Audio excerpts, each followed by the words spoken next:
міне таза бұлақ және кел балалар оқулық деген міне кітаптары келді.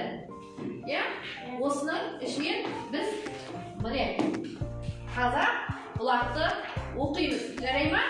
Таза бұлақтың ішінде қаншама Абай Алтынсариннің әңгімелері бар, өлеңдері бар. Соның барлығын келесі келгенде оқып келеміз. Мысал келтіреміз, оқығанмен қоймай. Жарай ма? Жақсы.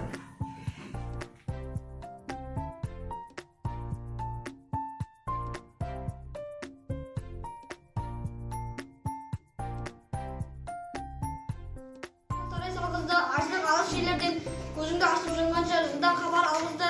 Аты жоқ құр арбаны мың шақырым жерлерге күн жарымда барғызды. Адамды құста үшірді, мал істейтін жұмысты отпен суға түсірді. Отынсыз тамақ пісірді, сусыздан сусын ішірді. Теңізде жүзді балықтай, дүниені кезе жалықпай. Білгендерге осылар бәрі дағы анықтай, білмегенге танықтай. Бізде бекі жіп балық осылардың Үсен деген жарлы баласы болады.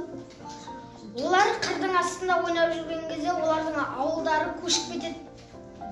Олар ойыннан шаршап келе жатқан кезде ауылына қараса ауылы жоқ. Сол кезде бай баласы Асан тұрып жылайды.